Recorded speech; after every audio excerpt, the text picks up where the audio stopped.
සංඝයා වහන්සේගේ ආශිර්වාද ලබා ගැනීම සඳහා තමන්සා අයිතිවාසිකම් පුරුමයන් ආරක්ෂා කර දීම සුරක්ෂිත කිරීම ඒ වගේම ඒවා ලබා ගැනීම සඳහා අප කැප වෙලා සිටින පිරිසක් තමයි විවිධ සංවිධාන නියෝජනය කරමින් මේ ස්ථානවල සහභාගී වෙන්නේ. අපි දවස් දින 5ක මේ වැඩසටහනක් ක්‍රියාත්මක කරන මහලොක බඳින්න ඉන්නවා. අපි ආයෝජනය කළා. ඒ නිසා අපි මහා මේ සංඝරත්නයේ ආශිර්වාදය ලබා ගැනීම සඳහා මා ගෞරව පාද නමස්කාර පූර්වක ආරාධනා කරනවා. නම් කියන අවසරයි.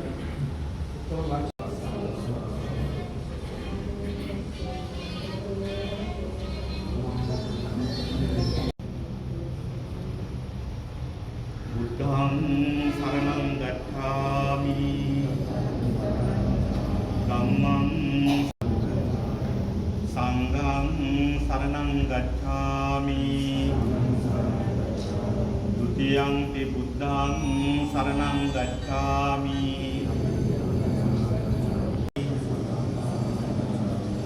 තතියං ပි බුද්ධං සරණං ගච්ඡාමි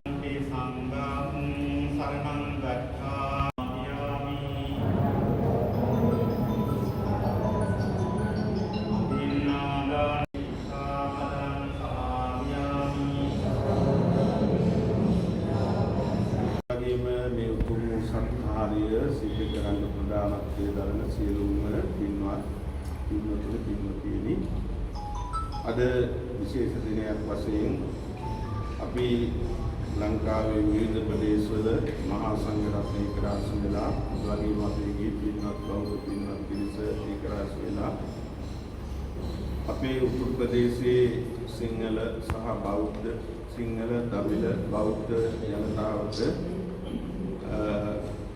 මේ ප්‍රදේශවල සිංහල ජනතාව ජීවත් වෙන ජීවත් වුණු ප්‍රදේශ වශයෙන් හා අපගේ පූජනීය ස්ථාන පිහිටි ස්ථාන තිබුණු ප්‍රදේශ වශයෙන් අද අපට බොහෝ තැන්වල ඒවා ඉදි කර ගැනීමට විහාරස්ථානයක් වශයෙන් පවත්වාගෙන යාමට අපහසුතාවයන් බොහෝමයක් බාධක ඇති වෙන මේ මොහොතේ ඒ බාධක ඉවත් කරලා අපි කිසිම ආගම් ජාති ભેදකින් තොරව සියලුම ජනතාවට අපගේ ඓතිහාසික ස්ථාන වැඳ පුදා ගන්න දැක බලා ගන්න අවස්ථාව උදා කර දීමේ අරමුණින් සාම වැඩසටහනක් වශයෙන් තමයි මේ වැඩසටහන ක්‍රියාත්මක යෝජනා කරගෙන තියෙන්නේ. ඇත්තෙන්ම පුරා වසර 30කට ආසන්න කාලයක් පැවති යුද්ධය නිසා අපි උතුරක් අනිකුත් ප්‍රදේශات අතර යම් දුරස්ථභාවයක් ඇති වුණා. යුද්ධයේ නිමෙලා වසර 20කට ආසන්න කාලයක් ගත වුණා. තවමත් අපිට යම් බාධක ඇති වෙලා තියෙනවා මේ ස්ථාන ගොඩනැගීමේදී හා මෙහි පුරාණ පදිංචිලා හිටපු අපේ සිංහල ජනතාව නැවත මේ ප්‍රදේශවල පදිංචි කිරීමේදී යම් ගැටලු සහගත තත්ත්වයන් උදා වෙලා තියෙනවා. අපි හැම කෙනෙක්ම ලංකාව පුරාම ගත්තොත් ලංකාවේ හැම තැනම ජාති ભેද වලින් තොරව අනෙක් දිස්ත්‍රික්ක වල ජීවත් වෙනවා සිංහල දමිළ මුස්ලිම් මේ හැම කෙනෙක්ම එකට ජීවත් වෙනවා කිසිම ගැටලුවක් නැතුව. ඉතින් අපි කියන්නේ යාපනයේ නැත්නම් උතුරු ප්‍රදේශයේ මේ වාද ભેද වලින් තොරව ජීවත් වෙනවා නම් තමයි තාම වැදගත් වෙන්නේ. අපි එකම ශ්‍රී ලාංකික පිරිසක් ජාතීන් වශයෙන් අපි වර්ග කිහිපයක් වුණා. සියලු දෙනාම ශ්‍රී ලාංකිකයන් අතර අපේ රට බෞද්ධ රටක් කියන එක කවුරුත් දන්නවා. ඒ නිසා මේ බෞද්ධ රටක බෞද්ධ ආගමට මූලිකත්වයක් තියෙන්න ඕන. ඒ නිසා අපේ ඓතිහාසික නටබුන් තියෙන මේ ප්‍රදේශයේ උතුරු ප්‍රදේශයේ නැගෙනහිර ප්‍රදේශයේ ගත්තාම ඓතිහාසික නටබුන් රාශියක් තියෙනවා. මේ නටබුන් නැවත ප්‍රතිසංස්කරණය කරලා ඒවා එලිපෙලි කරලා අපේ අනන්‍යතාවය ආරක්ෂා කරගන්න සිංහල බෞද්ධයන්ගේ සහ දමිළ බෞද්ධ අපි හැම දෙනාගේම අනන්‍යතාවය ආරක්ෂා කර ගැනීම අපේ විශේෂ අවශ්‍යතාවය. එහෙම නැතුව කවුරුවත් කඩ දබර වෙලා කලකෝලාහල කරගන්නා වූ අරමුණකින් නෙවෙයි මේ වැඩසටහන සිද්ධ කරන්නේ. අපේ අයිතිය නැත්නම් අපේ පූජනීය ස්ථානවල තියෙන වැදගත්කම ලෝකයට හඳුන්වා දීලා මේ ස්ථානවල ඓතිහාසික භාවය රටේ ජනතාවට දැක වැඳ පුදා ගන්න යුද්ධේ නිමා වීම සමගම සමහර ස්ථාන වැඳ පුදා ගන්න බොහෝ බෞද්ධයන් දකුණේ ඉඳන් උතුරට ඇවිල්ලා ඒවා වැඳ පුදා ගන්නවා දකින්නකොට අපට හරි සතුටක් තියෙනවා. මොකද යුද්ධ සමයේ ගත්තාම අපි බොහෝම වැටකාවු පිරිසක් අවුරුදු ගණනාවක්ම මේ ප්‍රදේශ ආරක්ෂා කරගත් විශේෂයෙන් උතුරේ අපේ නාග විහාරේ හාමුදුරුවෝ නාගදීපේ හාමුදුරුවෝ මේවා ආරක්ෂා කරන වාසල යුද්ධ සමයේ මේවා ගැන දිලා හිටියා. අපි මුලතිව් දිස්ත්‍රික්කයේ අපි අයිති අපි යුද්ධ සමයේ අපි ඒවා ආරක්ෂා කරගෙන ඒ ප්‍රදේශවල ජීවත් වුණා. වවුනියාගත්තොත් උන්වහන්සේලාත් ඒ විදිහට ඉතින් මේ ආරක්ෂා කරගත්ත අපේ පුණ්‍ය භූමීන් සහ නටබුන් ඉතිබෙන ඓතිහාසික ස්ථාන නැවත අපට ලබාගෙන ඒවා වන්දනීය පූජනීය ස්ථාන බවට පත් කර දීම තමයි අපේ අරමුණ තියෙන අපේ ඉල්ලීමත් ඒක අපි කාගෙන් ඉල්ලන්නේ ඒක. ඒ නිසා අද දවසේදී ඒ සඳහා අපි යම්කිසි වැඩසටහනක් ක්‍රියාත්මක කරලා මේකට අපි සාමකාමීව විසඳුමක් ඉල්ලා ගැනීම තමයි ප්‍රධානම අරමුණ තියෙන නිසා ඒ වැඩසටහන සඳහා ලංකාවේ විවිධ ප්‍රදේශ වලින් වැඩමවන්න එනවා. මම හිතනවා අපිට තෙල් ප්‍රශ්නේ බලපාලා තියෙනවා අද මේ වගේ දවස්වල.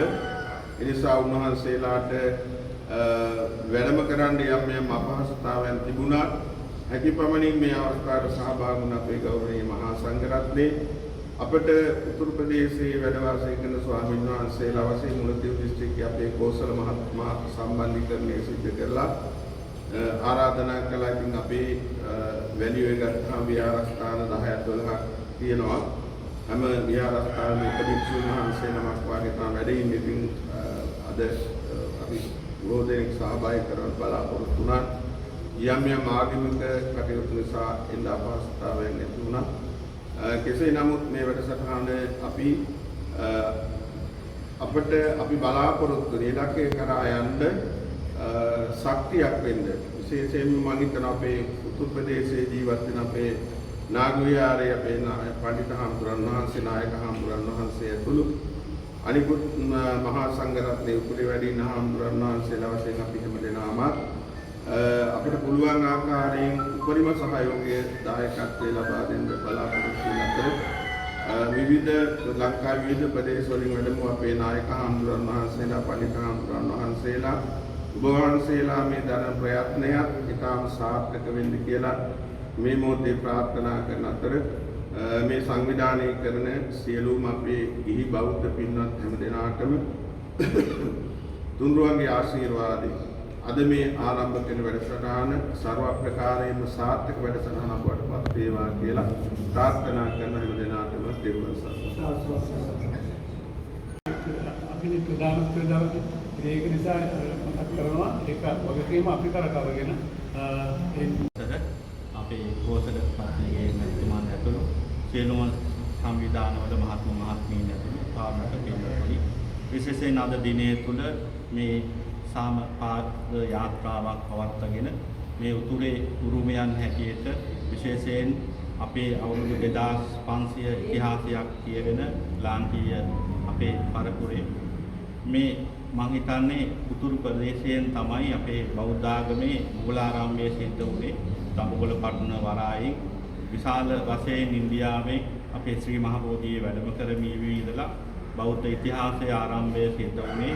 ඒ වගේම නාගදීප රජමහා විහාරස්ථානයේ බුදුරජාණන් වහන්සේගේ පාපහසර ස්ථාන නියෝජනය වෙන බෞද්ධ ගුරුවරයෙක්. ඒ වගේම අපේ සියලුම ලාංකිකයන් හැටියට අපි මේ ප්‍රදේශවල සියලු ජනතාව සිංහල, දමිළ, මුස්ලිම් මේ සියලු ජනතාව බොහොම සමගි සම්පන්නව ඈත අතීතයේ ඉඳලා හිටිය ප්‍රදේශයක්. ඉතින් අපි මේ අවස්ථාව තුළ අපේ මේ සියලු සංවිධාන ඒකරාශීව සාමකාමී පාගමනක් දියත් කරලා ඒ අයට නැති වෙච්ච යම් ගැටලු ඇති වෙච්ච බෞද්ධ සිද්ධාස්ථානවලට පවතින යම් ගැටලු අපේ නායක හඳුරු සඳහන් කළ ආකාරයට ඒ සියලු ගැටලු निराකරණය කරගන්නට සාමකාමී ඉල්ලීමක් හැටියට තමයි මේ පාද යාත්‍රාව පවත්වන්නේ. ඉතින් අපි ඓතිහාසික නාග විහාරස්ථානයේ හාමුදුරු හැටියටත් අපේ සියලු උතුරු පළාත්වල ගෞරවනීය හාමුදුරන් වහන්සේලාගේ ආශිර්වාදයේ සඳහා අපි පළ කර සිටිනවා. ඒ නිසා ඒ දින ගණනාවක් තිස්සේ පාද යාත්‍රාවේ කටයුතු සර්වපකාරයෙන් සාර්ථක වෙන්න කියලා අපි ආශිර්වාද කරනවා. විශේෂයෙන් අපි මේ අවස්ථාව තුළ සඳහන් කරන්නේ අපි ලාංකිකයන් හැටියට එදා ඉඳලාම මේ ප්‍රදේශවල ජීවත් වෙන කාලය තුළ අපි දමිළ මුස්ලිම් බර්ගර් මැලේ මේ සියලු ජාතීන් සමග එකමුතුව කටයුතු කරා. ඒ අය සියලු ජනතාවත් එක්ක අපි සුහදව නාග විහාරස්ථානයේ සාමය පාලම හැටියට අපි ක්‍රියාත්මක කරගෙන ඒ හැමෝම එකමුතු කරගෙන කටයුතු කරා. ඉතින් ඉදිරියට ඒ එකමුතුතාවය තහවුරු කරගෙන අපි අපේ අයිතීන් විශේෂයෙන් මේ ප්‍රදේශවල යම් යම් ගැටලුකාරී තත්ත්වයන් තියෙනවා සිංහල අයට. ඒ ගැටලු निराකරණය කරගෙන ඒ වගේම බෞද්ධ සිද්ධාස්ථාන ගොඩනැගීමේදී යම් යම් ගැටලු ඇති වෙලා තියෙන අතීතය අමතක වෙච්ච පිරිසක් තියෙනවා. ඉතින් ඒ සියලු ගැටලු निराකරණය කරගෙන අපිට ලාංකිකයන් හැටියට හැමෝටම සම අයිතීන් දිනාගෙන කටයුතු කරන්න පුළුවන් අවස්ථාවක් ලැබෙන්නේ කියන එක තමයි මේ සියලු සංවිධානවල අපේ ගෞරවනීය නායක හාමුදුරන්ගේ ඇතුළු මහා සංඝරත්නයේ ප්‍රාර්ථනාව. ඒ සියලු පරමාර්ථයන් සිද්ධ වෙන්න මේ උතුම් අවස්ථාව හැම දිනාටම ශක්තියක් වේවා, හැම දිනාටම ආශිර්වාදයක් වෙත්වා කියන තුනුරුවන්ගේ ආශිර්වාදය මේ අවස්ථාවේ පළ කරමින් මගේ ආශිර්වාදය මේ අවස්ථාවේ නිමා කරන හැම දිනාටම දෙවන්සා.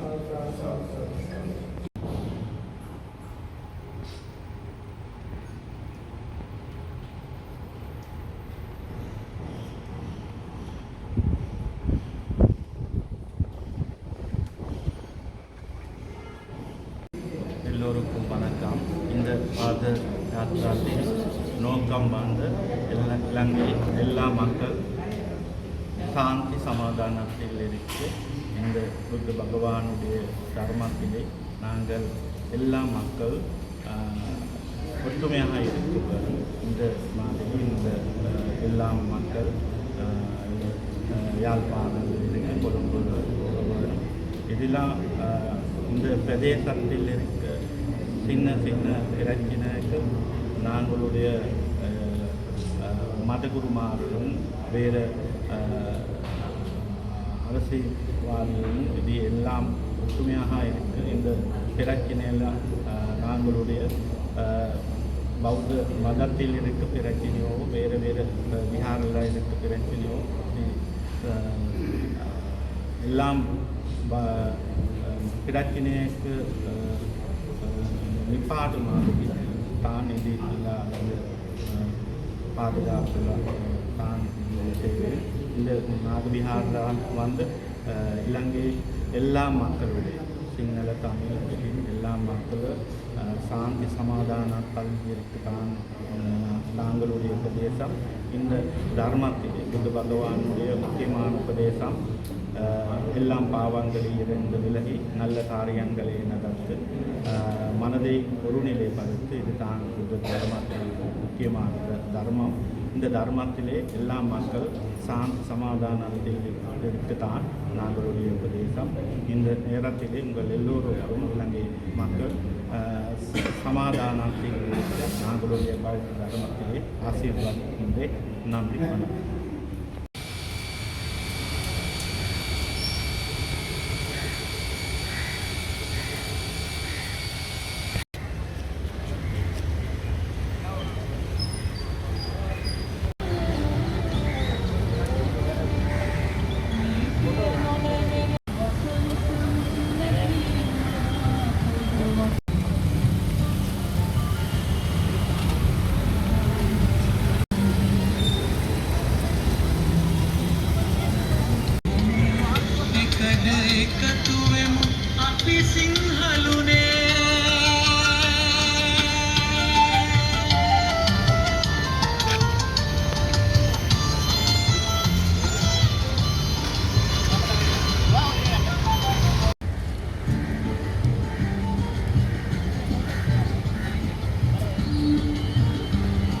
යවනද?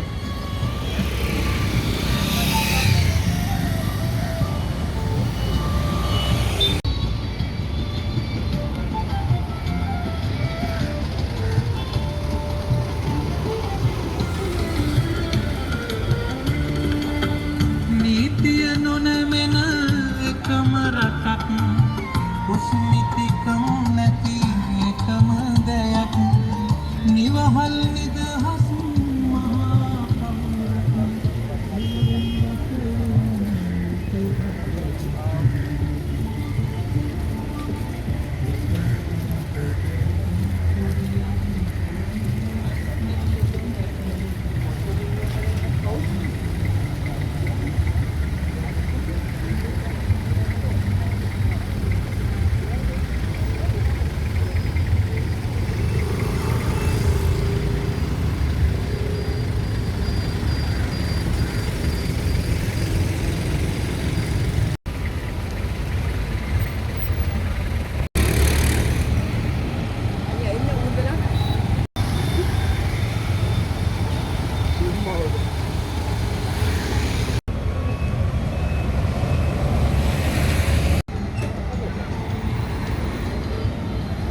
පමණක් බුද්ධිය වපුරන